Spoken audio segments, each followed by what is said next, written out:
Hello again, class. This is your uh, affectionate professor, Joseph Holbrook. I'm in Columbia, Maryland with my wife for the summer, but I am looking forward eagerly to our class this fall in Modern American History, U.S. History since 1877. I'm working feverishly to prepare the material and cross all my T's and dot all my I's to make sure that the class goes as successfully as possible when we start up this fall, and that it's as simple and clear and easy for you as I can possibly make it. So today we're tackling a huge topic. I actually have a number of different videos for you to watch in the I think it's module 5, if I'm not mistaken, of the Canvas shell. There's so many good videos on World War I that go in great detail in the battles and in the evolution of the war. I can't possibly compete with that, so I will not attempt to. I'm just going to give you a brief overview of World War I, the Great War to end all wars, and I will give just basically the biggest overview that I can and not go too deep into the details.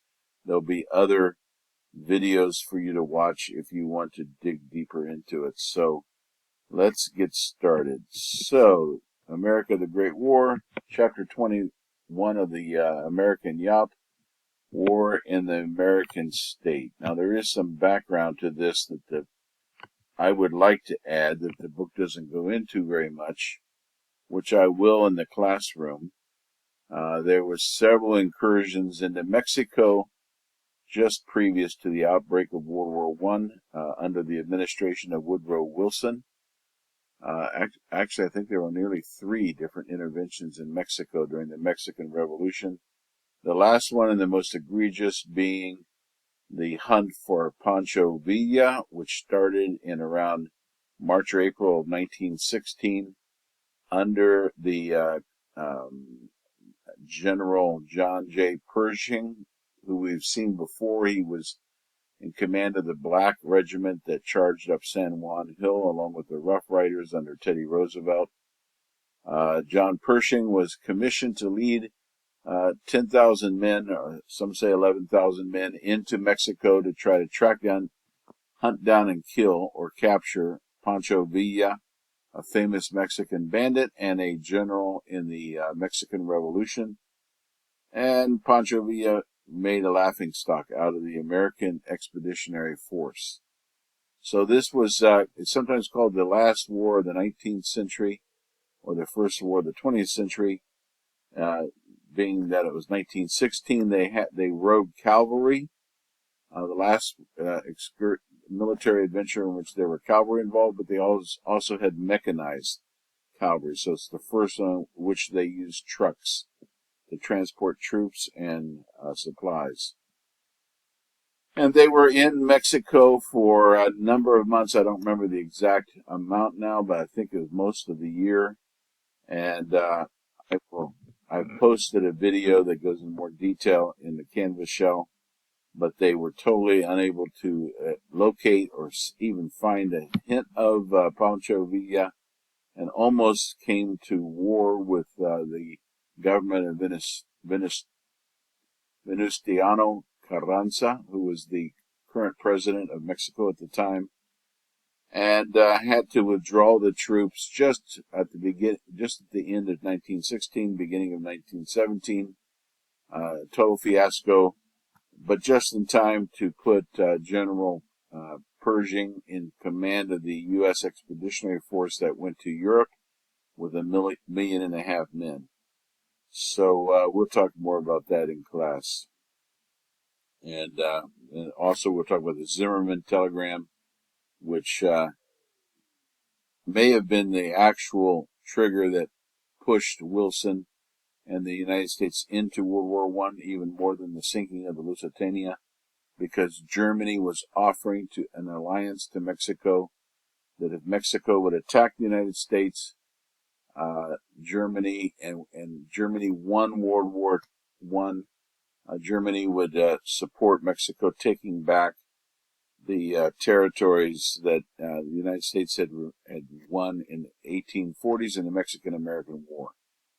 And Carranza was not stupid enough to agree to that deal, but someone intercepted it. It was decoded and leaked to the U.S. government and created pretty strong outrage by the U.S. government. And that was one of the keys leading the United States into World War I.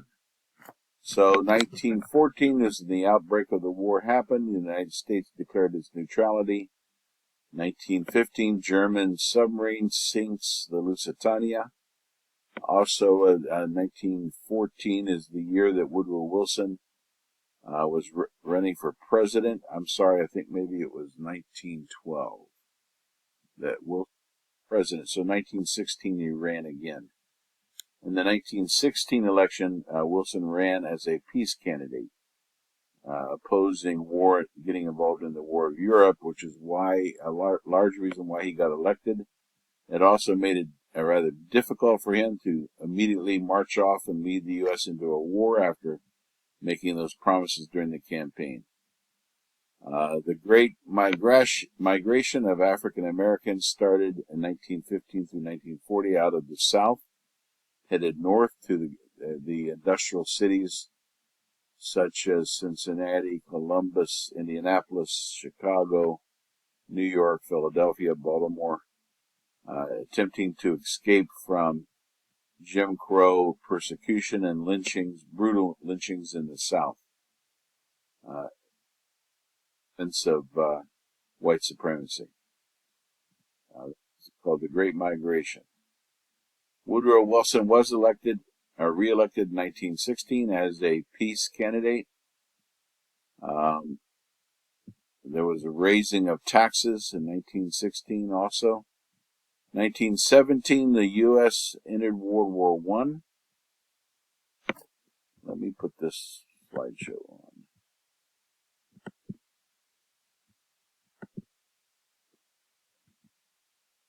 So the U.S. enters World War I in 1917. Some claimed it was because of the sinking of the Lusitania, which is the previous, almost 2 years previous.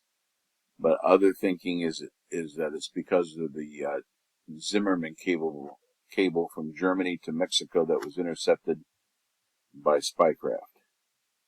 The Selective Service Act initiated the draft. In 1917, the War Industries Board was established. The Committee on Public Information established. The Espionage Act. One of the patterns you'll see is that when there is war, there is a crackdown on any kind of dissent, and there's censorship. So, after the 9/11, by the way, with the Patriot Act, and we still have that. We're still stuck with the effects of the Patriot Act. Militants demanded women's suffrage in 1917. East St. Louis had a race riot. I first started becoming aware of these things when I was a student in my PhD program. I started Googling every day, today in history, and I was shocked and kind of perplexed about why there were so many days in history in the early 15 years of the 20th century, early 20 years, in which there were race riots all over the United States, but especially in the South. And it was because of the lynchings, the white supremacy, also the Great Migration, suddenly put Northerners in a situation where they had to face their own racism. So in St. Louis, there was a race riot. The Bolsheviks came to power in Russia. That's kind of a big deal. That's going to affect the following 80 or 90 years with the World War II and the Cold War. Wilson proposed a 14-point peace plan after World War I. Unfortunately, the U.S. Congress was not receptive to his idea, even though perhaps Europe was open. And the Argonne campaign tested U.S. soldiers in the war in Europe. Eugene Debs, you got to give that guy credit for his persistence. He ran again as the socialist candidate for president, but he criticized the war policy of the United States, and he criticized the, the Great War to end all wars by saying that the wealthy manufactured wars to make money off of munitions and weapons, but they sent the working class children to fight it. And he was right, by the way. We've been living in a state of pretty much endless war since 9/11, even before that. So he was in prison for 10 years for saying that. So much for Second Amendment rights. An armistice ended the war. The U.S. and Allied troops intervened in Russia. In 1918, we sent troops to Russia to fight the communists, who would soon be our allies in World War II. Obviously, we failed. 1919 was the Treaty of Versailles. Chicago, another race riot in Chicago. A major wave of labor strikes. There was the Red Scare and the Palmer strikes. This Red Scare was significant, but not as much as, maybe not as significant as the Red Scare after World War II, the McCarthyite era. We'll talk about that. Schenck in the United States limits free speech. This is what war will do for you. The League of Nations was a proposal by Wilson. It was a forerunner of the United Nations. It was defeated in the U.S. Senate, which turned isolationist immediately after World War I, and so it was approved and lived a very short life, but without support from the United States. The 18th Amendment on Prohibition was ratified, one of the biggest mistakes in U.S. history, in my opinion. And then the War Industries Board was disbanded, and the 19th Amendment, women's suffrage, was ratified, which gave women the right to vote in 1920. Sacco and Vanzetti were arrested and eventually executed, if I remember correctly. We'll talk about them later. So, here's a picture of Europe at the time of World War I.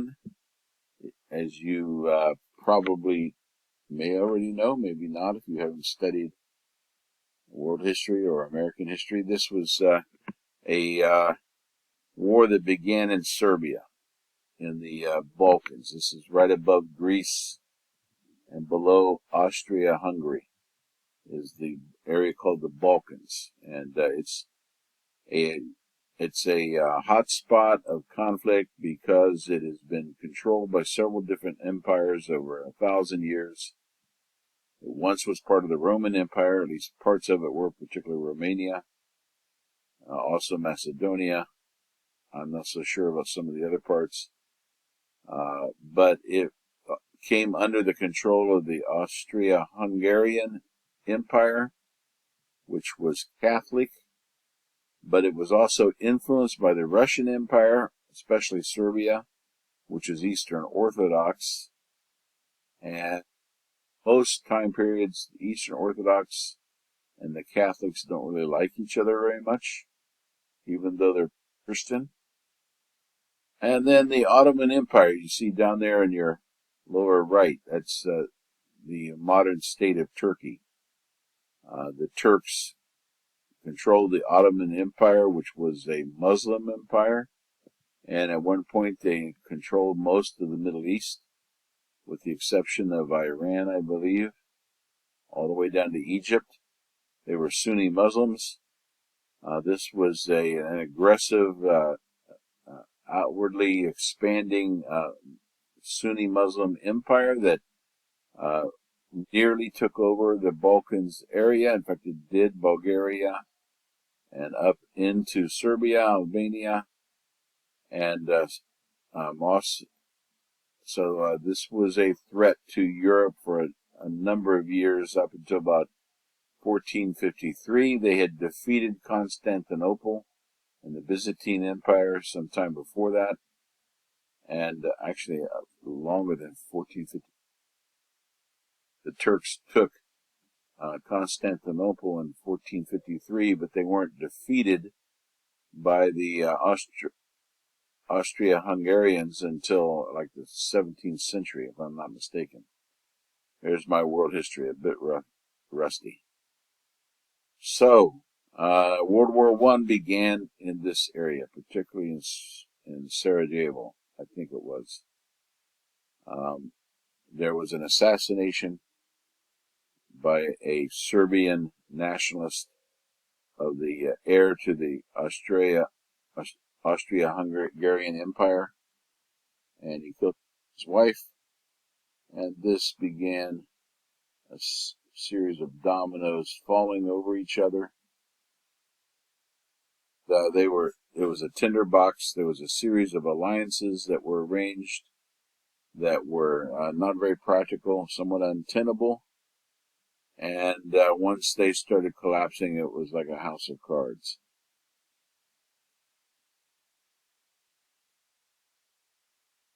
So in June 28, 1914, Archduke Francis Ferdinand was the heir of the Austrian and Hungarian empires. He and his wife Sophie were assassinated by Serbian revolutionaries during a visit to the Bosnian capital of Sarajevo. The Austria-Hungarian leaders held Serbia responsible, and they presented Serbia with an unconditional ultimatum on July 23rd and gave them 48 hours to agree to their demands that would actually have ceded control of the Serbian state basically over to Austria-Hungary. They basically put a gun to their heads and didn't give them much.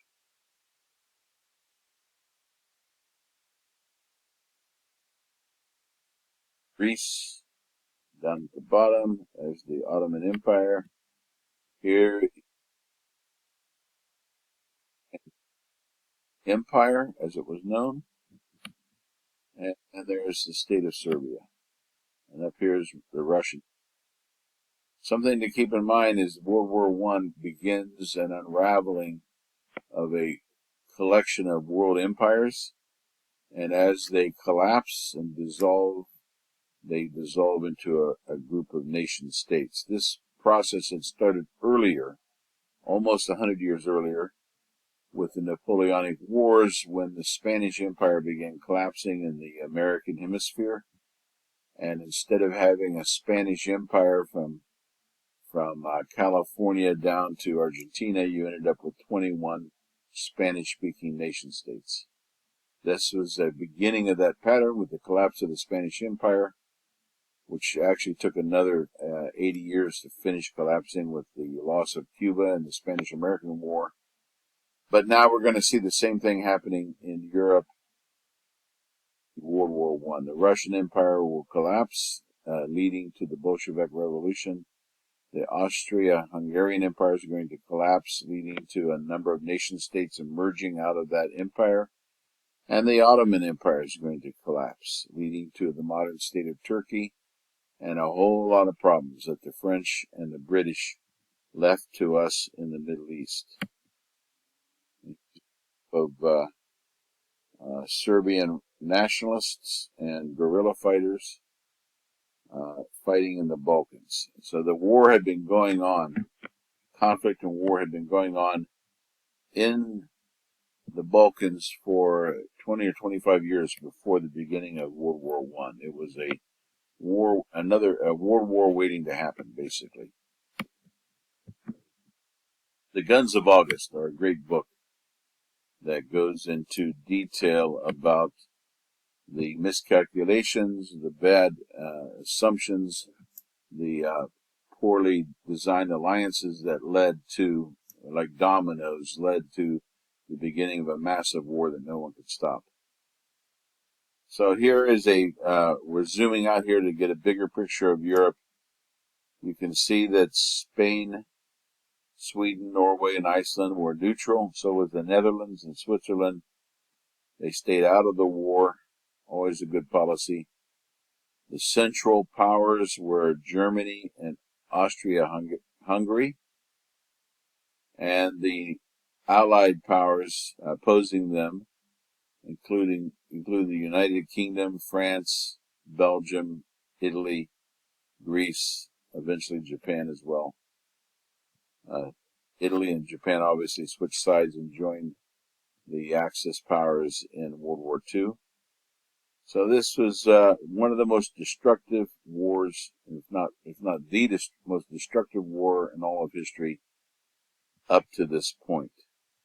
I believe I'm pulling this out of my memory here, but I believe something from somewhere from 14 million to 20 million people died in World War I, including civilians. And that was by far the most massive, violent military conflict in all of human history. Up to this point, that's why it was called the Great War. It was hoped that it would be the war that would end all wars. That was a futile and vain hope. So here's a picture of soldiers in a trench. Modern trench warfare, not modern, but it was modern at that time. Millions of soldiers lived for months at a time in trenches for hundreds of miles across northern France.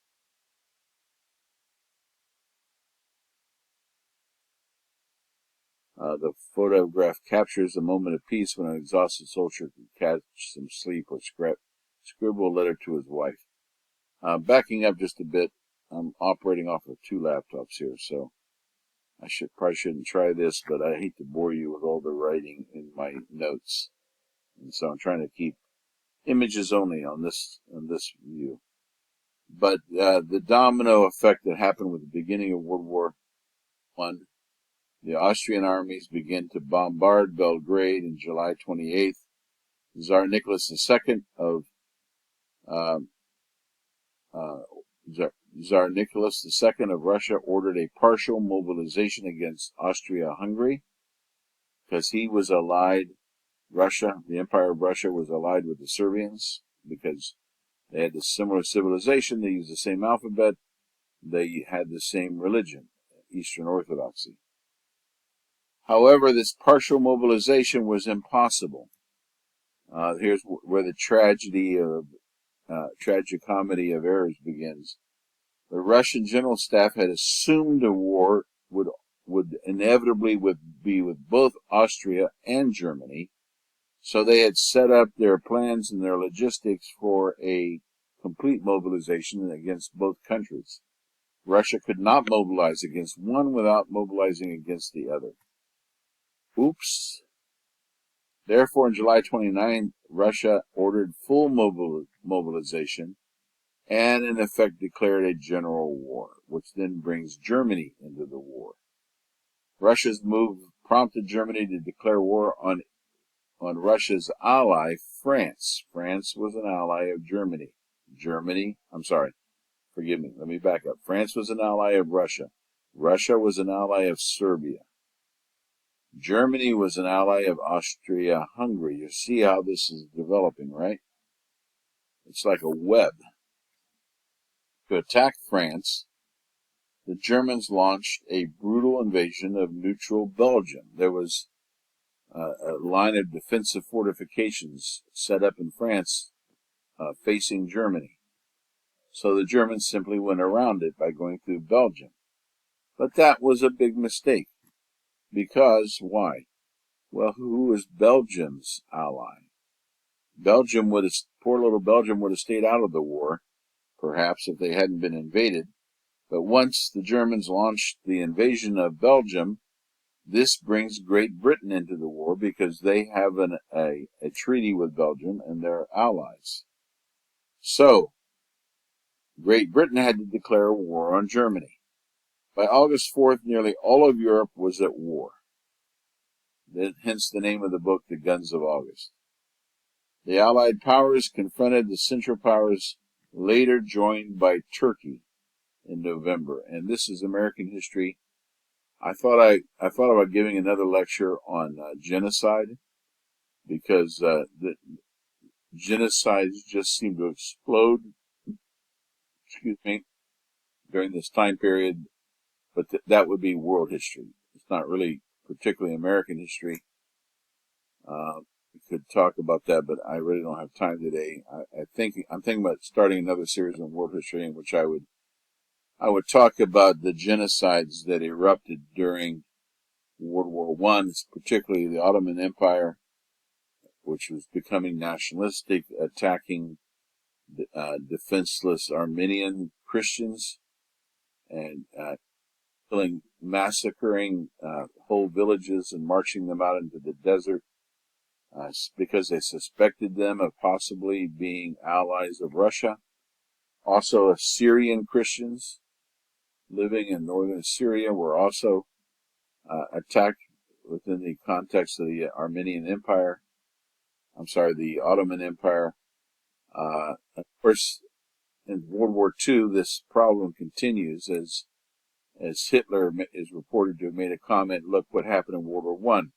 The Turks committed genocide against the Armenians, and the world let it happen and didn't do anything about it, which emboldened Hitler to consider the genocide against the Jews. Anyway, that will be a future lecture for world history. So, by August 4th, nearly all of Europe was at war. The Allied powers confronted the Central Powers, joined by Turkey. Two major battle zones emerged. The British and French battled along the Western Front against the Germans. The Western Front, from the German point of view, was facing westward toward France and the British. There's an excellent movie that I highly recommend you watch. There's an older classic version and a newer remake called All Quiet on the Western Front. It's based on a classic book. It's an anti-war book, so it shows the brutality of war.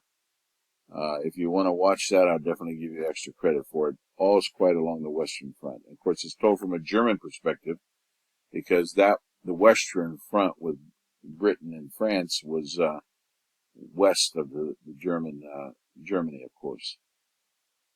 The conflict spread to the colonial areas of Africa, China, and the Middle East, thus becoming a world war. Italy and Japan joined on the Allied side. Makes you wonder why they miscalculated and joined the other side in World War II. Maybe because they were authoritarian states by that time. Trying to break the stalemate, the Germans used poison gas in April 1915 at Ypres.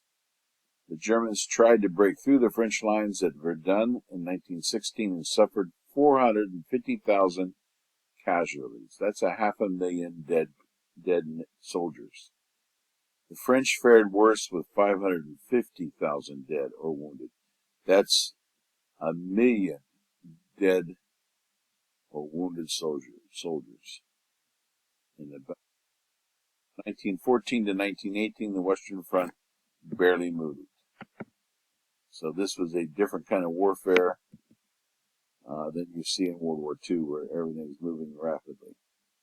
This picture is of a French assault on German positions in Champagne, France in 1917.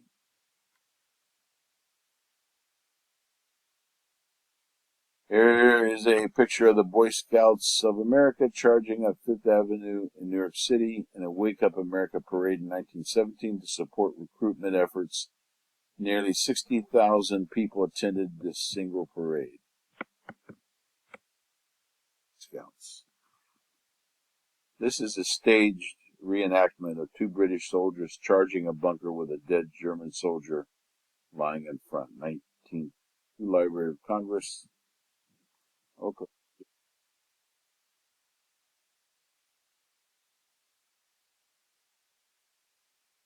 Oh, let me back up to the trench warfare. Long-range rifles capable of shooting accurately at 1,000 yards were involved in World War I compared with the 300-yard range of the Civil War musket. In the 1880s, machine guns were invented by Hiram Maxim, greatly enhancing the deadly possibilities of militarized warfare. New military technology gave the advantage to soldiers in defensive positions. For 4 bloody years, millions of soldiers fought for 25,000 miles of fortified trenches. Trying to break, I already read about the Germans using mustard gas in Ypres in 1915. So the U.S. was struggling with its neutrality.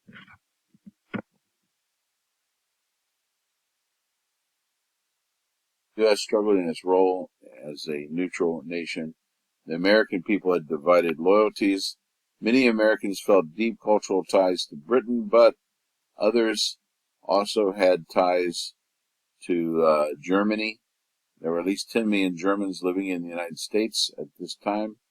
Also, Irish Americans were not very fond of Great Britain, having been on the receiving end of colonial domination for centuries from Great Britain. And a number of politicians advocated staying out of the war, leaving Europe alone, neutrality.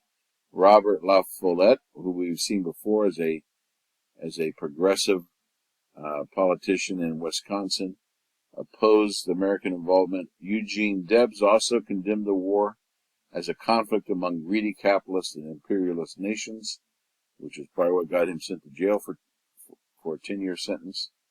Andrew Carnegie and Henry Ford both opposed American involvement.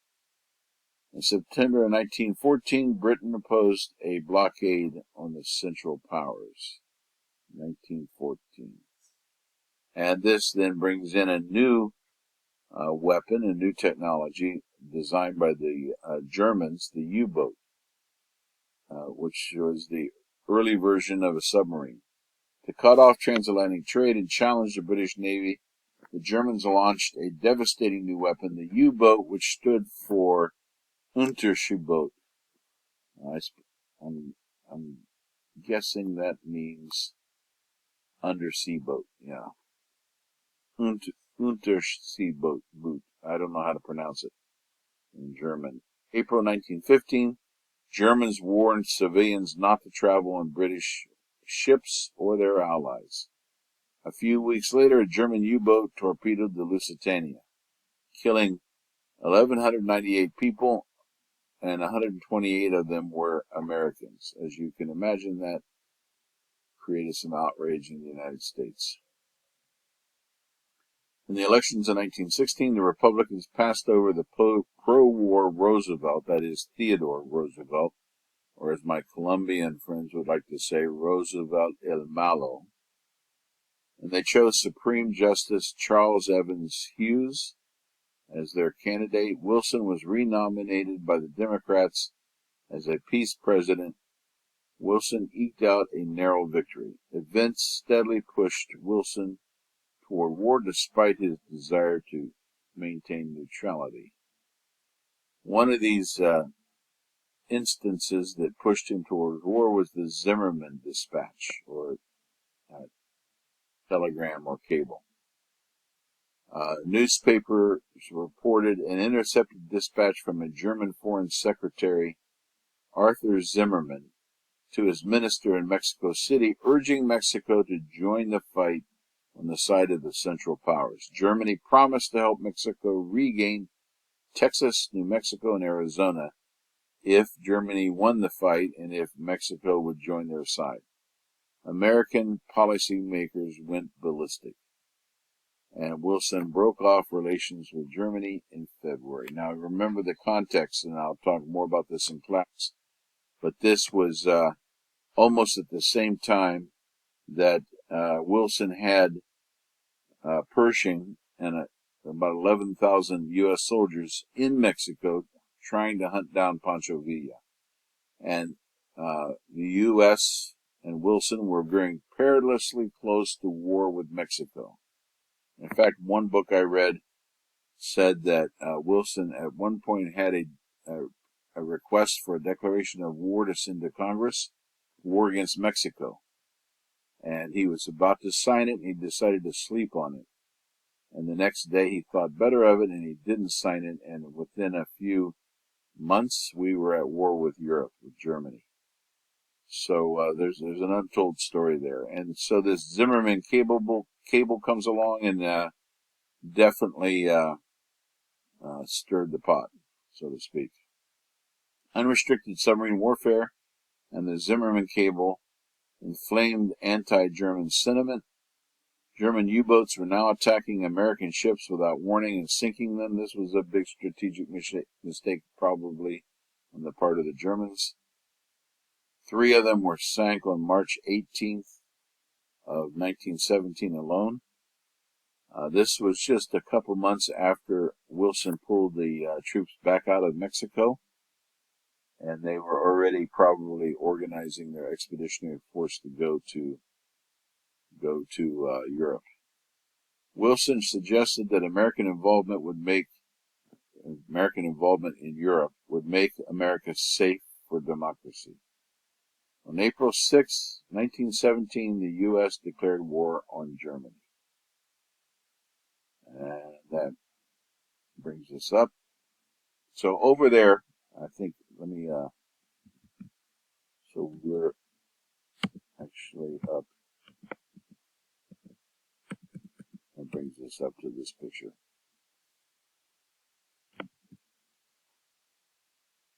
So the United States had never had a large standing army. That's the army that the U.S. sent into Mexico was only 11,000 soldiers. In the Spanish-American War, one reason why Teddy Roosevelt put out a call for the Rough Riders and is because the U.S. standing army was only 28,000 men, and that needed a lot more men for the Spanish-American War. So the Congress enacted a Selective Service Act in May 1917 and instituted a military draft. And as we saw in the timeline, Congress also began passing laws against freedom of expression, the ability to criticize or dissent from U.S. policy, and began to send people to jail for violating for criticizing the government. More than 9.5 million men between the ages of 21 and 30 registered for possible military service.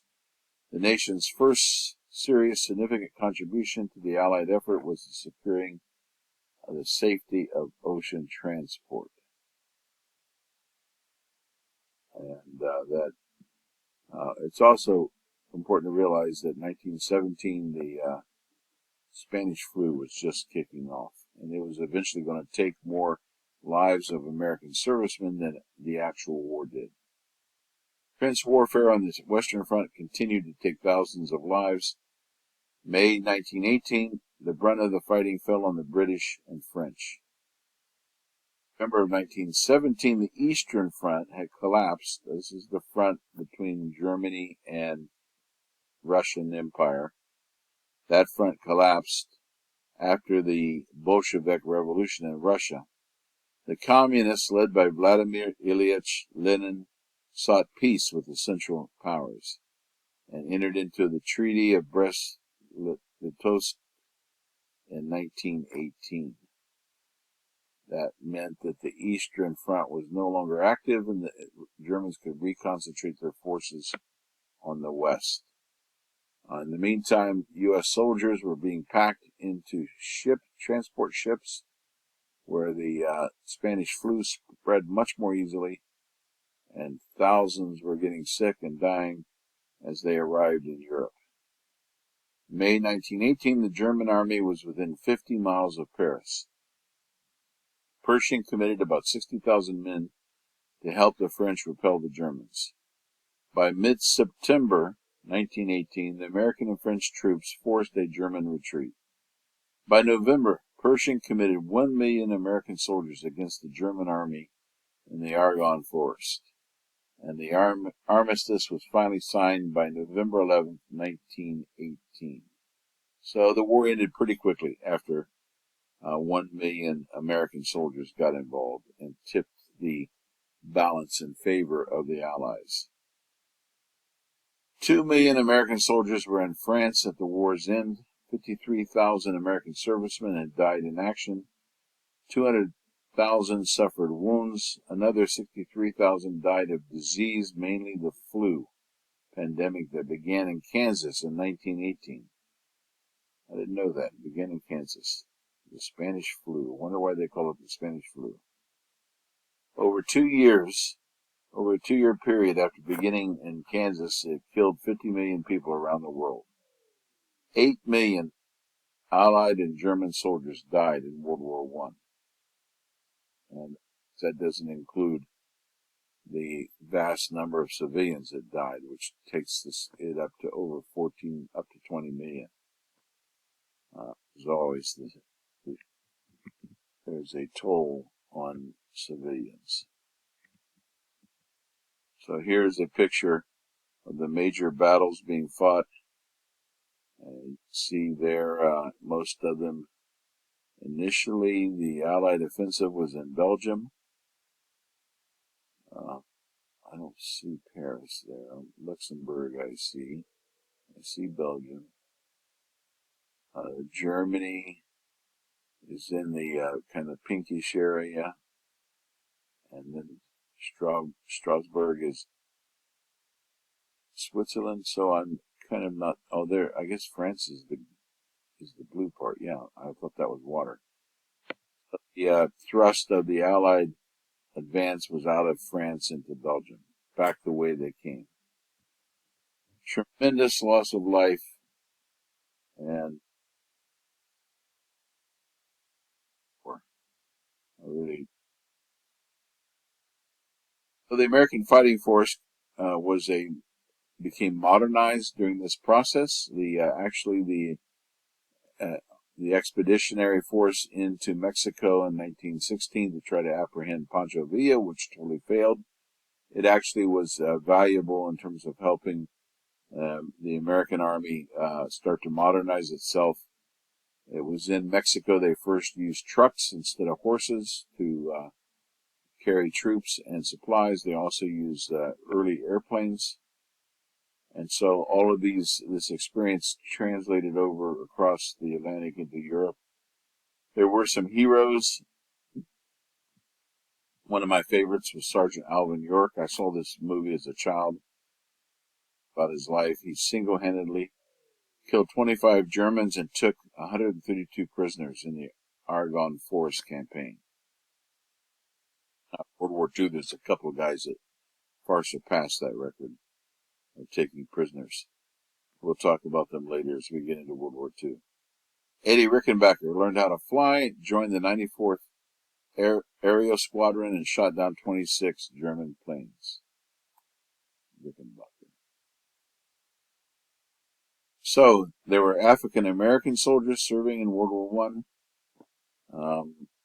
I just realized I'm taking a little too long to get through this video. I may have to wrap it up here and finish it in a part 2 because I'm only about halfway through my slides. And it's already been 40-some minutes. So that's what I'll do. I'll stop here and pick up with a part 2. This is taken from the chapter, The American Yop, I believe at 21. Your best bet is to read the actual chapter in the book. Of course, the textbook is available online for free. You can just Google it, look it up, and read chapter 21. That's your best bet for the quiz. But I'll be back in another episode to talk about the second half of this information on World War I. Thank you, as always, for your kind attention, and I will tomorrow, if not later today. Thank you. Bye.